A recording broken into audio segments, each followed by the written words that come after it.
Who is the Buddha? Well, it really depends on who you ask. For some, the Buddha is a divine being. For others, the Buddha is a human pathfinder who shows all of us the way to enlightenment.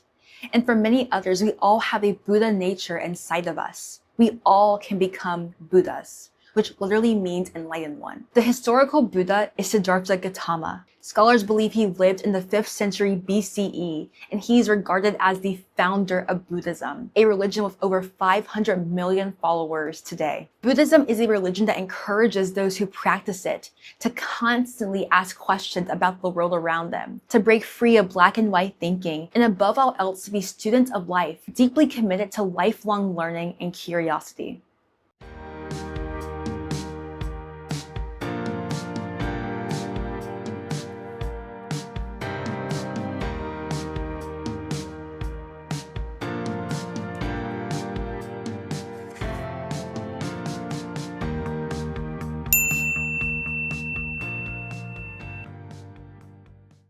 The historical Buddha was an Indian prince and a member of the Hindu Kshatriya caste named Siddhartha Gautama. According to tradition, when Siddhartha first left the palace, he saw an old man, a sick man, a dead man, and a wandering ascetic. These four sights opened Siddhartha's eyes to the realities of human suffering, and it led him to renounce his royal life and go live as a wandering ascetic in the forest. Asceticism is all about self-denial. One denies themselves worldly pleasures, sometimes even food and water, to achieve a specific spiritual goal. However, Siddhartha quickly realized that the more he starved himself, the less he was able to gain insight into the truth of human suffering. After living a life of indulgence in the palace and a life of asceticism in the forest, Siddhartha realized that there needed to be a middle path.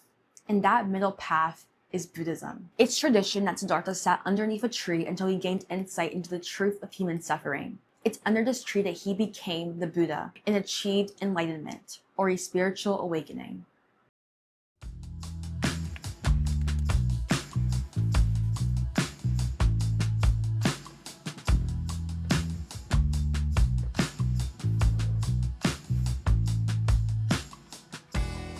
What we now call the Four Noble Truths outline the truth of human suffering, and they were shared in the Buddha's very first sermon. The first noble truth is that life involves suffering. In fact, the human experience is characterized and defined by suffering. Buddhists believe that we all experience a cycle called samsara, which is the cycle of life, death, and rebirth. And to experience samsara is to experience suffering. The second noble truth is that this suffering is caused by desire, ignorance, and grasping for things that are impermanent. The third noble truth is that there is a way out of this suffering. And the fourth noble truth is that the way out of this suffering is through the Eightfold Path, which is a framework made by the Buddha to help people achieve enlightenment. This framework includes right understanding, right intention, right speech, right action, right livelihood, right effort, right mindfulness, and right concentration. Buddhism started out as a very monastic tradition, and honestly, some branches of Buddhism are still like that today.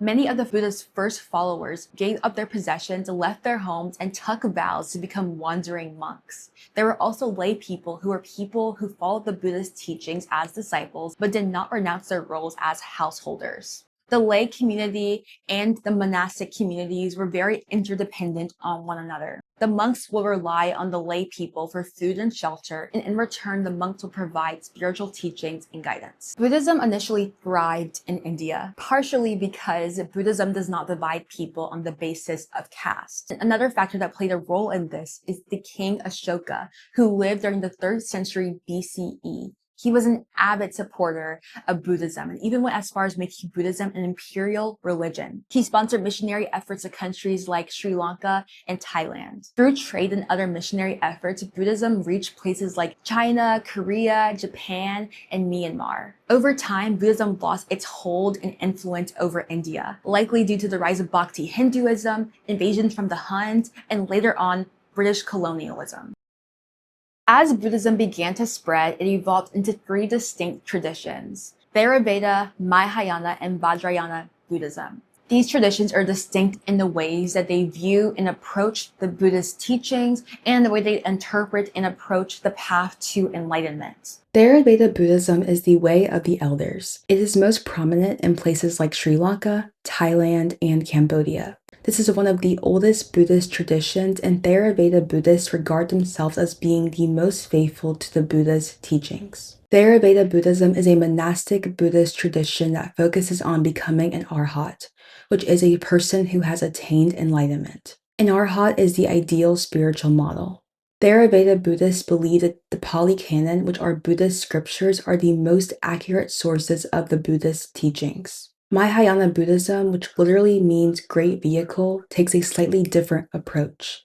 Mahayana Buddhism generally views itself as being more open to lay people and allowing for a broader interpretation of the Buddha's teachings. A core value of Mahayana Buddhism is compassion, and this compassion is demonstrated through the Bodhisattva. Bodhisattvas are individuals who have attained enlightenment, but stay behind to assist others in attaining enlightenment too. Some might say they hold the door to nirvana open. Avalokitesvara is a very famous and well-known bodhisattva who is associated with compassion, which is a core value of Buddhism. The third major Buddhist tradition is Vajrayana Buddhism, and it developed out of Mahayana Buddhism. Vajrayana literally means diamond vehicle. Much like Mahayana Buddhists, Vajrayana Buddhists have a broader interpretation of the Buddha's teachings and consider other Buddhist writings to be reliable text. Vajrayana Buddhism is characterized by tantric practices like saying mantras, making mandalas, and conducting other rituals with the goal of accelerating the path to enlightenment. Another important aspect of Vajrayana Buddhism is the role of the guru. Gurus are spiritual teachers who teach their students about enlightenment and challenge their students' way of thinking. Vajrayana Buddhism is most prominent in Tibet and the surrounding areas.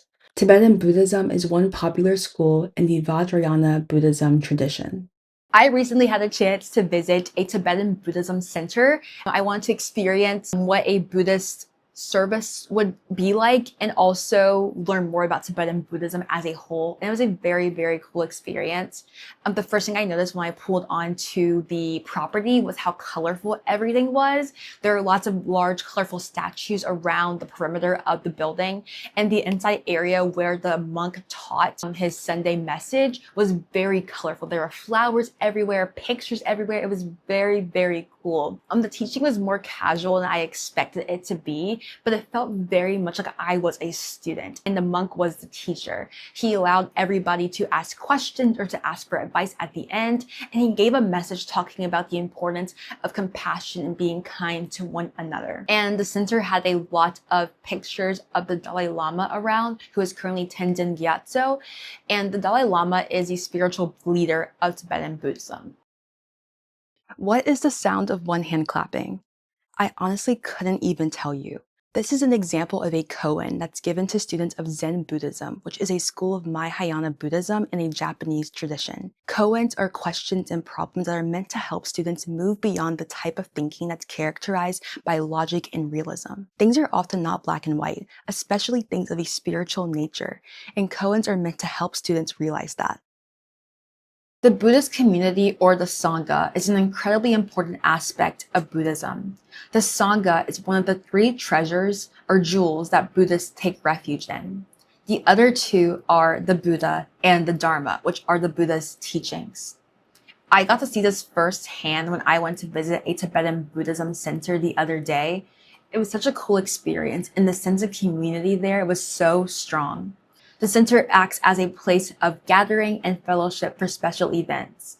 In fact, on the Sunday that I went, they were having a potluck after the morning teaching. As a community, Buddhists celebrate a number of holidays. One of these days is Vesak, or Buddha Day. On this day, Buddhists celebrate the life, enlightenment, and death of the Buddha. This day typically falls in May on a full moon. To celebrate, Buddhists may go to their local temple, decorate their home with lanterns, or wear special white clothes to mark the occasion. Another special celebration is Magha Puja, or Sangha Day. This day commemorates the start and beginning of the Buddhist community, when 1,250 of the Buddha's followers gather together to hear the Buddha's teachings. There are so many other holidays and celebrations that Buddhists celebrate, but one I found very interesting is Obon. This is a Japanese 3-day festival that's focused on honoring one's ancestors. During this time, people will clean graves or offer sacrifices to their ancestral spirits. I found a list of really interesting Obon festival warnings, and I thought I would share 2 of the warnings I saw on here. There are many more though. The first warning is to not swim at night, as you might be dragged down by a water ghost.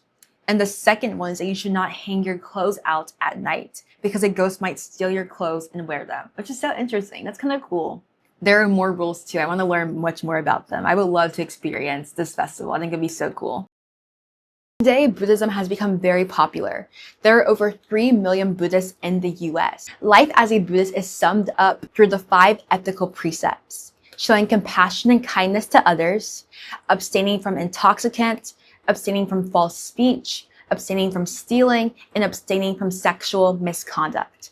Many Buddhists today spend time in meditation or as students at local temples. They are constantly learning and growing with hopes of one day attaining nirvana and becoming an enlightened one. As I was researching, I found it fascinating when I saw parallels between Buddhism and Hinduism. For example, there's this shared notion between the 2 religions that the human experience is characterized by suffering, although each religion has its own approach on how to escape that suffering. Obviously, both Hinduism and Buddhism developed on the Indian subcontinent, but it was just interesting to see religions that we typically see as distinct from one another have such similar foundational ideas. It was really cool to me. And it makes me curious about what other parallels I can find between the other religions I'm studying for this project. And that's something else that's really interesting about Buddhism, is that there's such an emphasis on learning about nirvana, learning about the Eightfold Path or the 4 Noble Truths, learning from gurus and monks, and learning how to escape from black and white thinking. And I love that because learning is so important. Learning allows us to better understand the world around us, to connect with others, to engage in important conversations, and to become better people. And it really inspires me to commit to being a lifelong learner. I graduate from college within the next couple of years, and I don't want the learning to stop when I walk across the graduation stage. I want to continue learning because learning is how we grow, learning is how we understand each other, and learning is how we have more empathy for the lived human experiences of the people around us. And so on that note, we have to keep learning to finish this research project because the deadline is steadily approaching, and I'm going to be shifting my focus now to Christianity to learn more about its origins and development over time. This is Kyla signing off.